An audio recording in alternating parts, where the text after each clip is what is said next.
कलयुग के अंत को लेकर कलिक पुराण और गरुड़ पुराण में ऐसी बातें लिखी गई हैं जो आपके रोंगटे खड़े कर सकती है। कलयुग के अंत की केवल कल्पना करने से ही मनुष्य आश्चर्यचकित और भयभीत हो जाता है। यह युग इतना खतरनाक होगा कि धर्म करने वाला आदमी अधर्मी और ईमानदार आदमी चोर कहलाएगा। दोस्तों, आज हम कलयुग के बारे में विस्तार से जानेंगे और आपको बताएंगे, लेकिन आपसे हमारा निवेदन है कि इस वीडियो को आप अंत तक जरूर देखें। दोस्तों, हिंदू शास्त्रों में कलयुग की आयु लगभग 4.5 लाख वर्ष मानी गई है। इन ग्रंथों में कलयुग के लक्षण, मानव व्यवहार और इसके अंत के संकेतों का वर्णन किया गया है। दोस्तों, कलयुग अभी अपने शुरुआती दौर में है, जिसके लगभग 5000 वर्ष बीत चुके हैं। अब आप कल्पना कीजिए कि जो युग अपने शुरुआती दौर में ही इतना खतरनाक है, तो भला उसका अंत कैसा होगा। परंतु जब जब इस सृष्टि में अधर्म बढ़ा है, तब तब समय ने स्वयं को बदलकर एक नए युग को जन्म दिया है। यह सत्य हमें महाभारत से लेकर रामायण और वेद तथा पुराण हर स्थान पर मिलता है। लेकिन सबसे बड़ा प्रश्न यही है कि कलयुग का अंत वास्तव में कैसा होगा। क्या यह केवल एक कथा है या फिर वह सच्चाई जिसकी झलक हम आज के समय में भी देखने लगे हैं। कल्पना कीजिए उस समय की जब सत्य और असत्य के बीच की रेखा धुंधली हो जाएगी, जब सही और गलत का अंतर पहचानना कठिन हो जाएगा। और वही समय होगा जिसे शास्त्रों ने कलयुग का अंतिम चरण बताया है। दोस्तों, बहुत समय पहले एक धर्मप्रिय राजा राजसी विभान के मन में भी यह प्रश्न उठा कि कलयुग का अंतिम चरण कैसा होगा, जिसका उत्तर ढूंढने के लिए राजा ने एक ज्ञानी तपस्वी महर्षि वेदात्मा की शरण ली, जो वेदों और पुराणों के ज्ञाता थे। राजा ने उनसे पूछा, हे गुरुदेव, बताइए कि कलयुग का अंत कैसा होगा। क्या मनुष्य इस समय को सह पाएगा। महर्षि ने शांत स्वर में कहा, हे राजन, यह जानना आसान नहीं है। तुम्हें इसे अनुभव करना होगा और इसके लिए तुम्हें अपनी चेतना को उस स्तर तक ले जाना होगा जहाँ समय स्वयं तुम्हें अपने रहस्य दिखाएगा। राजा ने साधना प्रारंभ की और कुछ समय बाद उनके सामने एक एक करके ऐसे दृश्य प्रकट होने लगे जो साधारण नहीं थे बल्कि भविष्य के संकेत थे। राजा के सामने सबसे पहला दृश्य एक विशाल नगर का आया, जो बाहर से अत्यंत भव्य था। उसकी चमक वैसी ही थी जैसी कभी द्वारका नगरी की हुआ करती थी। लेकिन जब राजा उस नगर के भीतर गए तो उन्होंने देखा कि वहाँ के लोग एक दूसरे से पूरी तरह कट चुके हैं। हर व्यक्ति अपने ही छोटे से संसार में कैद है। लोग एक ही घर में रहते हुए भी एक दूसरे से बात नहीं कर रहे थे। हर कोई किसी न किसी उपकरण में खोया हुआ था, मानो संबंध केवल नाम के रह गए हों। और तभी अचानक उस नगर की दीवारों में दरारें पड़ने लगी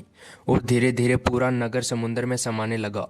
यह दृश्य केवल एक नगर का पतन नहीं था, बल्कि यह संकेत था कि जब समाज केवल दिखावे और बाहरी चमक पर टिकेगा और संबंधों की सच्चाई खो देगा, तो उसका अंत निश्चित है। और यहीं आज के समय को देखें तो हम भी उसी दिशा में बढ़ रहे हैं, जहां रिश्तों की जगह स्क्रीन ने ले ली और मनुष्य अकेलेपन में जी रहा है। पास पास बैठे होने के बाद भी हम आपस में बातचीत नहीं करते, बल्कि हमारे मोबाइल फोन पर लगे रहते हैं, जिससे रिश्तों की अहमियत खत्म हो जाती है। इसके बाद दूसरा दृश्य प्रकट हुआ, जहाँ राजा ने देखा कि एक विशाल गुरुकुल है, जहां सैकड़ों विद्यार्थी शिक्षा प्राप्त कर रहे हैं।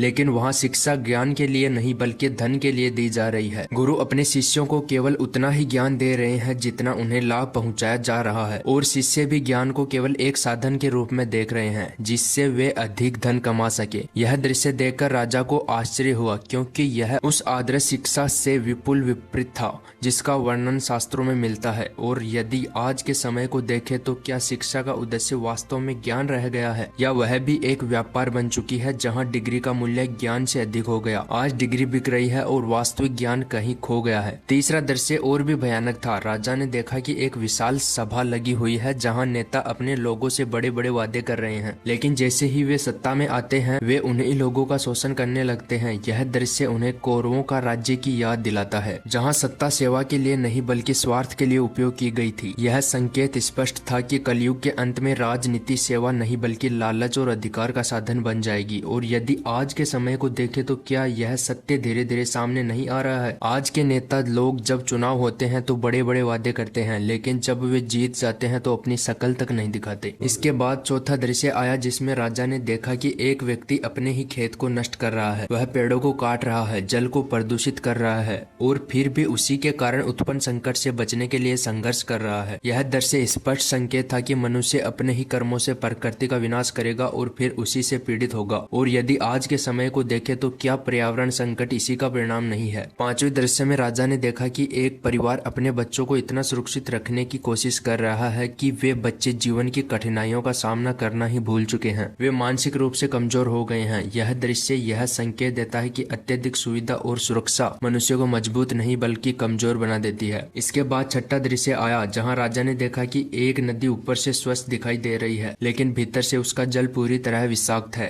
यह केवल नदी का दृश्य नहीं था बल्कि यह उस समाज का प्रतीक था जहाँ बाहर से सब कुछ अच्छा दिखता है लेकिन भीतर सच्चाई दूषित हो चुकी है। सातवें दृश्य में उन्होंने देखा कि लोग अपने शरीर को स्वस्थ रखने के लिए अनेक उपाय कर रहे हैं, लेकिन उनका मन और आत्मा पूरी तरह अशांत है। वे भीतर से खाली हैं और यही उस समय की सबसे बड़ी विडंबना होगी जिसकी मनुष्य बाहरी सुखों में इतना खो जाएगा कि भीतर भी शांति खो देगा। इसके बाद अचानक दृश्य बदलने लगे। आकाश का रंग बदल गया, सूर्य की गर्मी असहनीय हो गई, नदियां सूखने लगी, फिर अचानक भयंकर वर्षा होने लगी, धरती कांपने लगी, समुद्र अपने किनारों को तोड़कर नगरों को निगलने लगे। और यह सब इतना तीव्र था कि मनुष्य समझ ही नहीं पाया कि यह प्रकृति का क्रोध है या समय का संकेत। फिर सबसे भयानक दृश्य आया। आकाश में एक साथ कई सूर्य जैसे प्रकाश फैल गया और तापमान इतना बढ़ गया कि जीवन समाप्त होने लगा। लेकिन इसी विनाश के बीच राजा ने कुछ लोगों को देखा जो शांत भाव से ईश्वर का स्मरण कर रहे थे, जैसे हनुमान और प्रहलाद हर युग में कठिन समय में भी अडिग रहे। यह संकेत था कि जब सब कुछ समाप्त होगा तब भी सत्य और भक्ति जीवित रहेंगे। जब राजा की साधना समाप्त हुई तो वे महर्षि के पास लौटे और उन्होंने अपने अनुभव बताए। महर्षि ने कहा, हे राजन, यही कलयुग का अंतिम सत्य। यह अंत केवल विनाश का नहीं बल्कि परिवर्तन का है। जैसे श्री राम के समय रावण का अंत हुआ और धर्म की स्थापना हुई, और जैसे महाभारत के युद्ध के बाद एक नया युग प्रारंभ हुआ, वैसे ही कलयुग के अंत के बाद एक नया युग जन्म लेगा। और यही इस कथा का अंतिम संदेश है कि समय कभी रुकता नहीं, युग बदलते रहते हैं, लेकिन सत्य और धर्म ही वह शक्ति है जो हर युग में स्थिर रहती है। इसलिए मनुष्य को अपने कर्मों पर ध्यान देना चाहिए, क्योंकि जब समय बदलता है तो पूरी सृष्टि बदल जाती है और वही परिवर्तन एक नई शुरुआत का मार्ग बनता है। वही गरुड़ पुराण में भगवान विष्णु ने कहा कि